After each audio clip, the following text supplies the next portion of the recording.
What's up everyone, and thank you for stopping by. Today's projects are a Murray and Toro lawnmower, and the problem is that they were both given away for free, and I'm going to try to get them running again. But before we take a good look at them, find out what's wrong with them, and try to fix them, we need to give them a good cleaning. That way when we do fix them in the next video, we won't get dirt in places where they're not supposed to be. I'll also take this chance to answer some of your questions that I often get, or at least some of the more interesting ones.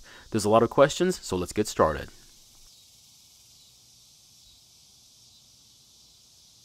So these mowers were both given away at the same location, and I really appreciate those who care enough to give them away instead of throwing them away. I also recall that their lawn needed to be mowed, so I can only guess they couldn't get these to start, so they went and bought a new mower. That meant they needed to make some room in the garage, so they got rid of these.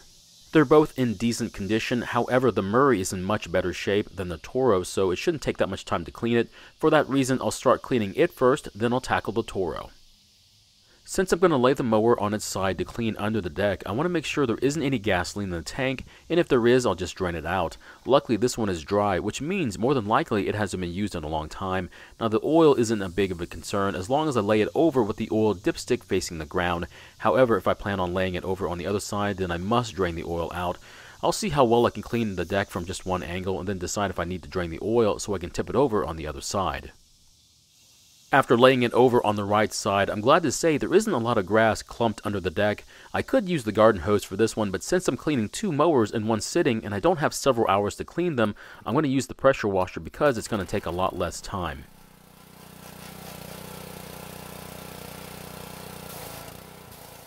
While I'm cleaning this mower, I'll start answering some of the questions I've gotten from some of the viewers, and the first one is an excellent question.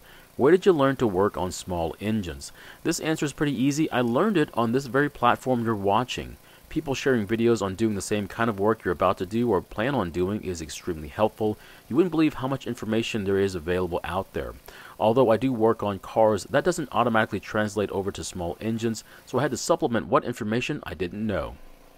I can read all day long about how to take things apart and fix things, but I'm a firm believer in monkey see and monkey do. You can tell me all you want, but I have to see it done to truly understand what's going on. If I'm going to do work on something that I've never done before, I'll look for a video on here of someone doing the same work or related repair, and at least I'll know what I'm in for.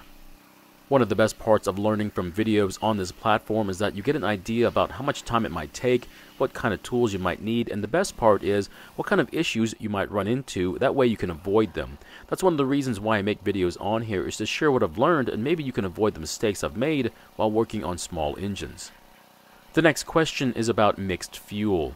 If I don't get my oil and gasoline mixtures exact, could this affect how my engine runs? Now, the oil in mixed fuel is mainly there to lubricate the internal parts of a two-cycle engine, so I don't think running a mixture that's a little heavy or even a little light on oil is going to affect how the engine runs. The only thing that's going to affect is the wear and tear on the engine and possibly a little bit more smoke from the exhaust than usual. The biggest factor for me is the fuel has to be fresh, otherwise it will have more of an impact than the oil mixture itself. Now, this mower really wasn't that dirty. It mainly had some grass clippings on top of the deck and a thin layer of compacted grass underneath it. Like I said, I didn't need to use the pressure washer for this one, but it does speed things up. We'll see what the paint looks like once it dries, but it was in great shape, so it should look brand new. The next question is, why not use an ultrasonic cleaner for cleaning carburetors? And the answer is really simple. I plan on getting one, except I'm trying to figure out how I want to show using it. I don't want to imply that you need to get one to get a carb working again, and when I do start using it, more than likely I'm going to get a couple of comments saying they don't have an ultrasonic cleaner and want to see how it's done without one. Once the water is dried off, you can see that the paint on this mower looks to be in fantastic shape. If you didn't already know, I've already shown the video on this mower after servicing and getting it running, so if you want to see that video, click on the banner at the top of the video or on the link at the end of the video. Now that this one's done, we can finally start cleaning the other mower. Now, this one is a lot worse than the last one. There seems to be dirt clinging to fresh oil on the engine and on top of the deck, but luckily the underside doesn't look as bad as I was thinking. Now, this one is bad enough that I'll probably have to pre-treat a lot of the dirty areas and maybe even scrub on it. That way I won't have to rely on the pressure washer so much. The next question has to do with my disclaimer at the beginning of most of my repairs, where I mention about exploring other options later in the video. The point of this disclaimer is to let you know that there's more than one reason why you're experiencing certain symptoms to a problem, and then later in the video I'll mention them and I don't go any deeper than that. The reason I don't go any deeper into the other options is that I don't have time to go any deeper, and if I did, the video would be a lot longer, and I hate to say it, it'd probably confuse a lot of people as to the point of the video. Usually the video will show the problem and then I'll go about fixing it for that piece of equipment, and that's it.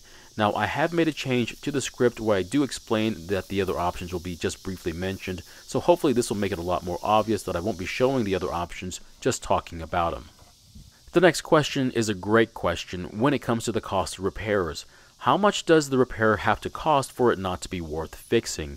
For me, the answer is 50% of market value. The problem is, what is market value? Let's say I'm fixing this Toro mower and I just added up all the parts and it's going to be about $100 in parts. So I have to ask myself, is this mower worth $200? If the answer is no, then more than likely I won't be repairing it and just using it for parts.